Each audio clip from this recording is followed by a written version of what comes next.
Hello students, आज हम करने जा रहे हैं क्लास 7 का chapter 3 fibre to fabric part 1। तो बच्चों, इस चैप्टर में आप डिटेल में पढ़ेंगे फाइबर्स के बारे में, कैसे फाइबर मिलकर फैब्रिक बनाते हैं। फैब्रिक मतलब क्लॉथ्स।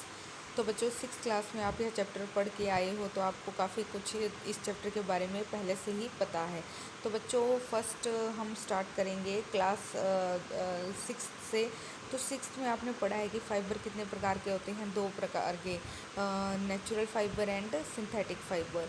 और नेचुरल फाइबर में आपने क्या पढ़ा है, कॉटन एंड जूट, जबकि सिंथेटिक फाइबर में क्या पढ़ा है, वूल एंड सिल्क। चलो बच्चों, अब हम अपना चैप्टर शुरू करने जा रहे हैं। आप ज़रा इंटरेस्ट लेकर इस चैप्टर को पढ़ना, बहुत चीज़ें आपको यहाँ पर नई जानकारी देखने को मिलेगी। In class 6 you have learned about some fibres obtained from plants.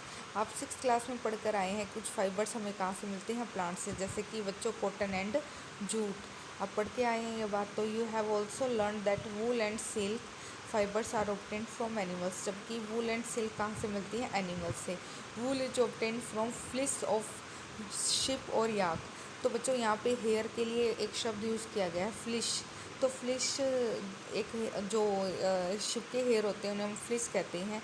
तो वूल, ऊन कहाँ से बनती है, ऊन मिलती है शिप और याक के फ्लिश से। तो बच्चों, यहाँ इंपॉर्टेंट चीज़ है, व्हाट इज फ्लिश। तो इसको इम्पोर्टेंट है, आप अंडरलाइन कर लिए। फ्लिश क्या होती है, हेयर प्रेजेंट ऑन शिप और yak from which we obtained wool. तो बच्चों, इतना आप समझ गए होंगे फ्लिश के बारे में। Now come to the next line, that is silk fibres come from cocoons of the silk moth. तो बच्चों, जो सिल्क फाइबर होते हैं वो हमें कहाँ से मिलते हैं, सिल्क फाइबर हमें मिलते हैं कोकून से। अब आप बच्चों यह पिछले क्लास में पढ़ के आ चुके हैं कोकून, तो उस दौरान आपको शायद यह टर्म ना समझ में आई हो, क्योंकि सिल्क मोथ क्या होता है। सिल्क मोथ एक इंसेक्ट होता है। पहले तो मैं आपको क्लियर कर देती हूँ, सिल्क मोथ होता है एक इंसेक्ट। तो जो क्या करता है, जिसके द्वारा हमें सिल्क फाइबर मिलता है, और वह फाइबर हम डिफरेंट प्रोडक्ट्स, क्लॉथ्स बनाने में यूज़ करते हैं, जैसे सिल्क की साड़ीज़ आपने देखी हैं। तो सिल्क बेसिकली हमें कहाँ से मिलता है, सिल्क मोथ से। और सिल्क मोथ में भी जो होती हैं, इसकी लाइफ की कुछ स्टेजेस होती हैं। तो उसकी जो स्टेज होती है कोकून स्टेज, वहाँ से बेसिकली सिल्क को निकाला जाता है। तो बच्चों, घबराने वाली बात नहीं है, सिल्क मोथ का लाइफ साइकिल हम आगे पढ़ेंगे और आपको यह बात यहीं से क्लियर, वहीं पर क्लियर हो जाएगी कि कोकून क्या होता है।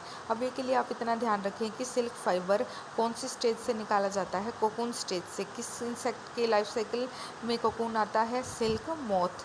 तो बच्चों, do you know which part of the ships body yield fibre. क्या आपको पता है कि शिप के कौन से भाग से फाइबर निकलते हैं। तो बच्चों, हेयर, आप उनके बड़े बड़े बाल देखते हो ना, शिप के जो वाइट कलर के होते हैं, कर्ल्ड होते हैं। तो उलझे हुए बाल, जो घुंघराले बाल होते हैं, वो क्या हैं, वो हेयर या फिर फ्लिस कहलाते हैं। तो बच्चों, are you aware how this fibres are converted into woollen yarn that we buy from the market to knit sweaters.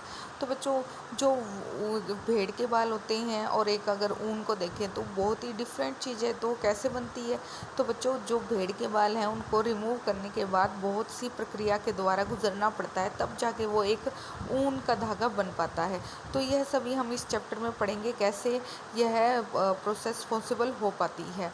तो बच्चों, नेक्स्ट है, do you have any idea how silk fibres are made into silk which is woven into saris. तो हमें यह भी पढ़ना है कि सिल्क फाइबर्स कैसे सिल्क साड़ी में कन्वर्ट होते हैं और कैसे ये इन्हें बनाया जाता है। In this chapter we shall try to find answer to this question. तो इस चैप्टर में हमें अब अपने इन सभी क्वेश्चंस के आंसर मिलने वाले हैं। तो बच्चों, यहाँ से हम नेक्स्ट पैराग्राफ पे आते हैं, एनिमल फाइबर पे। तो बच्चों, यहाँ पर हमने बेसिकली अपने 6th क्लास में प्लांट फाइबर पे ज़्यादा डिटेल में पढ़ा था। अब यहाँ पे एनिमल फाइबर डिटेल में आप पढ़ेंगे। जैसे एनिमल फाइबर में फर्स्ट है वूल। तो wool comes from sheep, goat, yak and some other animals. तो इम्पोर्टेंट है, आप अंडरलाइन कर लीजिए कि वूल हमें कहाँ कहाँ से मिलती है, शिप से मिलती है, गोट से मिलती है, याक से मिलती है। याक एक बड़ा एनिमल होता है जो आप अपने यहाँ पर कॉमन नहीं होता, यह आपको ठंडे इलाकों इलाकों में देखने को मिलता है याक, जैसे लद्दाख हो गया, तो वहाँ पर आपको बेसिकली याक देखने को मिल जाता है। यह बेसिकली ठंडे इलाकों में पाया जाता है। And some other animals, this wool yielding animals bear hair on their body. Do you know why this animal have a thick coat of hair. तो बच्चों इन सभी एनिमल्स के बाहर एक मोटी परत होती है बालों की। क्या आप जानते हैं ऐसा क्यों होता है? Hair trap a lot of air. भाई हेयर के अंदर क्या हो जाती है, बहुत सारी हवा बंद हो जाती है। और एयर क्या होती है? Poor conductor of heat.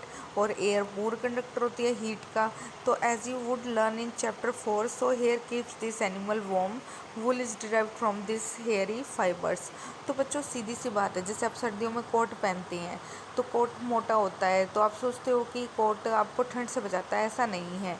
Coat क्या करता है? कोट आपके शरीर के बीच में और कोट के बीच में जो गैप होता है उसमें हवा भर जाती है। वो हवा कोट से बाहर नहीं निकलने पाती, और जो आपकी शरीर की गर्मी है वो हवा के द्वारा कोट बाहर नहीं निकल पाती। तो हवा क्या है? पोर कंडक्टर ऑफ हीट। तो आपके शरीर की गर्मी इनफ होती है आपको गर्म रखने के लिए सर्दियों में। लेकिन कोट क्या करता है? हवा को ट्रैप करने का काम करता है। वो हमें गर्मी नहीं पहुँचाता, वो सिर्फ हवा को ट्रैप करता है। और हवा क्या करती है? हमारे शरीर की गर्मी को बाहर नहीं जाने देती।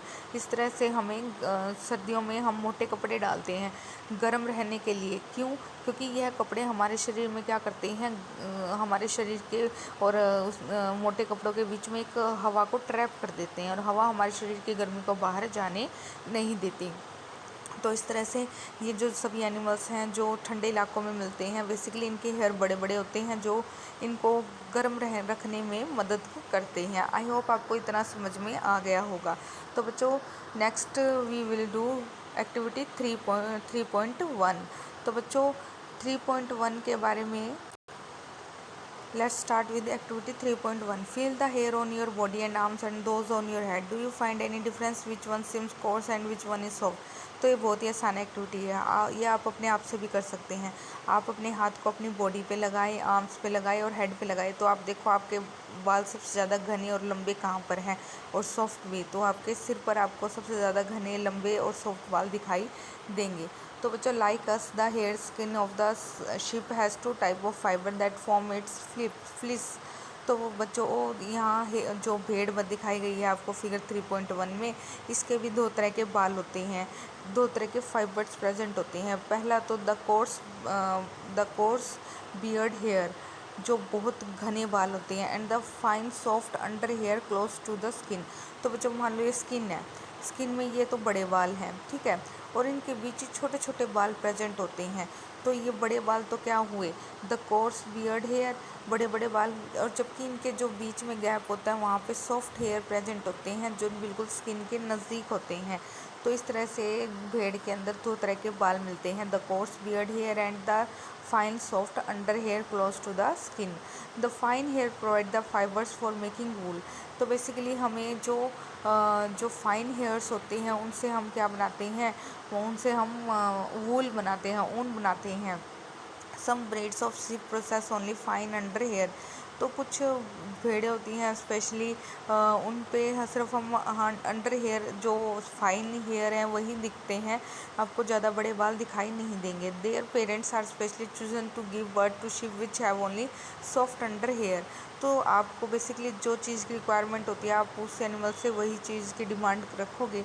तो इस वजह से जो भेड़ होती है उसके पेरेंट्स स्पेशली वो चूज़ किए जाते हैं जो जिनके सॉफ्ट बाल हों, छोटे बाल हों, ताकि जो उनकी बेबी है उसके भी क्या हो, छोटे बाल, ताकि जो शिप रखने वाले हैं उनको फ़ायदा हो जाए कि अगर वो शिप ऐसे रखेंगे जिनके बाल छोटे हैं तो ज़्यादा मात्रा में क्या मिलेगी, वूल मिलेगी।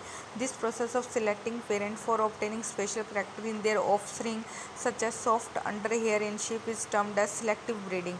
तो बच्चों इंपॉर्टेंट टर्म है व्हाट इज सिलेक्टिव ब्रीडिंग। मतलब आप पेरेंट्स को सिलेक्ट कर रहे हैं। जैसे मैंने 2 ब्रीड चूज़ की भेड़ की, दोनों के क्या है, छोटे छोटे फाइन बाल हैं। तो दोनों के जब क्या होगी, दोनों की जब मेटिंग होएगी, मतलब कि दोनों फ्यूज़ करेंगे मदर एंड फादर सेल, तो क्या होगा, जो बच्चा होगा उसके बाल भी क्या होंगे, छोटे छोटे ही होंगे, जो कि क्या करेंगे, सॉफ्ट होंगे और वो ऊन बनाने के काम आएंगे। तो बच्चों यहाँ ऑफ स्प्रिंग क्या होता है, जो बेबी होता है एनिमल्स का उनको ऑफ स्प्रिंग कहा जाता है। सिलेक्टिव ब्रीडिंग, ब्रीडिंग मतलब प्रजनन करवाना।